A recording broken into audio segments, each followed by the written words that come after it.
Gabon, a tapestry of ancient kingdoms, tribes, and cultural heritage. Gabon's history is deeply intertwined with the migration of ancient peoples, the rise and fall of powerful kingdoms, and the enduring traditions of its diverse ethnic groups. Long before European explorers arrived on its shores, Gabon was home to a rich array of cultures, each shaping the land through trade, warfare, spiritual practices, and artistic expression. Ancient inhabitants and early migrations. The earliest known inhabitants of Gabon were the pygmy groups, such as the Baka, Babongo, and Bakoya, who have lived in the rainforests for thousands of years. These nomadic hunter-gatherers relied on deep knowledge of the land, using complex tracking, herbal medicine, and oral traditions to navigate their environment. They lived in small, mobile communities, maintaining a lifestyle that predated the arrival of farming societies. Around 2000 BCE, the Bantu migrations began to reshape the region. These agricultural and iron-working peoples originated from the area around present-day Cameroon and Nigeria, gradually spreading southward. With them, they brought innovations in metalworking, farming, and political organization, leading to the displacement or assimilation of earlier hunter-gatherer groups. The Bantu expansion laid the foundation for many of Gabon's modern ethnic groups, including the Fang, Main, Punu, and Kota peoples. By the first millennium CE, trade networks began to form between different communities, extending beyond Gabon's borders. People exchanged iron tools, salt, pottery, and foodstuffs. Over time, complex societies emerged, marked by chieftaincies and regional trade centers. The rise of the Arungu Kingdom, 17th to 19th century.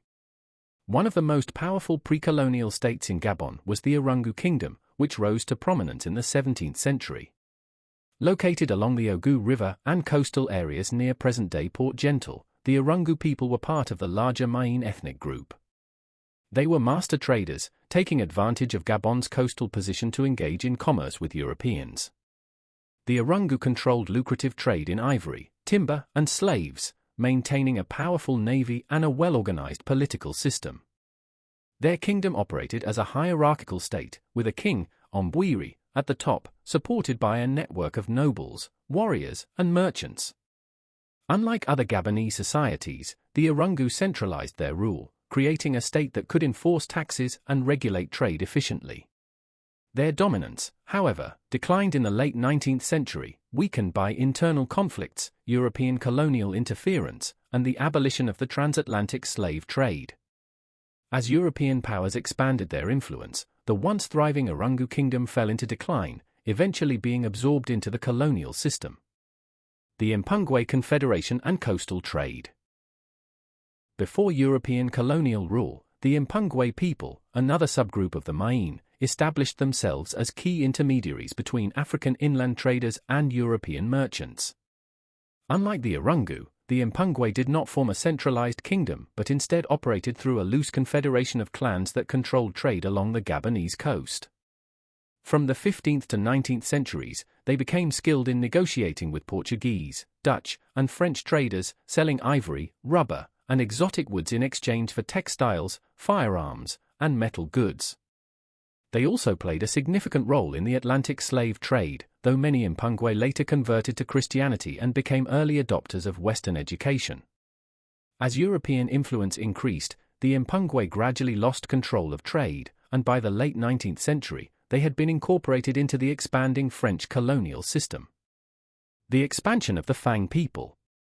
The Fang people, today the largest ethnic group in Gabon, were relative latecomers to the region. Migrating from Cameroon and Equatorial Guinea in the 19th century, the Fang were known for their warrior culture, clan-based society, and deep spiritual traditions. Unlike the coastal traders, the Fang relied on a more decentralized political system, where power was shared among extended families and village elders. One of their most distinctive traditions is the Bwiti spiritual practice, a complex belief system blending ancestor worship, initiation rituals, and the use of iboga, a psychoactive plant. Bwiti ceremonies involve drumming, chanting, and trance-like states, which practitioners believe allow them to communicate with ancestors and receive spiritual guidance. The arrival of French colonial rule led to conflicts between the Fang and European forces. The Fang resisted colonial encroachment, engaging in numerous uprisings before finally being subdued in the early 20th century. Today, Fang traditions, especially their wooden masks and reliquary guardian figures, remain among the most famous aspects of Gabonese cultural heritage. The Kota and Bakota peoples, guardians of the ancestors. The Kota people, along with the closely related Bakota, are known for their remarkable metal and wooden sculptures, particularly their reliquary guardian figures, Mbulu Ngulu. These figures, adorned with copper and brass plates, were created to protect the relics of deceased ancestors, a practice deeply tied to their belief in the spiritual power of the dead. The Kota and Bakota were organized into clan-based societies, with leaders selected based on lineage and wisdom. Unlike the coastal kingdoms, these groups lived primarily in the forested interior of Gabon, engaging in subsistence farming and ironworking. Though they avoided direct conflicts with European colonial powers, their traditional religious practices came under attack during the missionary era, leading to a decline in the use of reliquary figures. However, these works of art have since gained international recognition, with many now displayed in major museums around the world. The Punu and their ceremonial masks.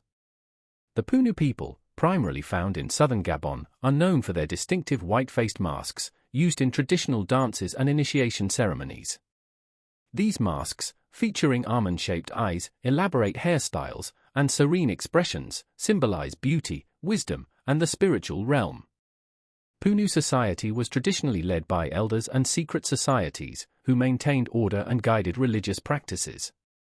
Their belief system emphasized a strong connection to ancestors, with ceremonies designed to honor the spirits of the dead. During the colonial period, many Punu communities were forcibly relocated or assimilated into the French system, but they retained much of their artistic and spiritual traditions, which remain an important part of Gabonese culture today. The legacy of Gabon's ancient kingdoms and tribes. Throughout its history, Gabon has been shaped by the dynamic interactions of its many ethnic groups, each contributing to its political, economic, and spiritual landscape. The rise of the Irungu and Mpungwe as powerful coastal traders, the expansion of the Fang as warriors and spiritualists, and the artistic and religious contributions of the Kota, Punu, and Bakota all reflect the depth of Gabon's cultural heritage. Though colonialism disrupted many of these traditional societies, their legacies endure in modern Gabon. The country's oral traditions, spiritual practices, artistic masterpieces, and clan-based social structures continue to define its national identity. From the warrior clans of the Fang to the trading networks of the Irungu, Gabon remains a land where history and tradition are deeply intertwined, offering a glimpse into Africa's rich and complex past.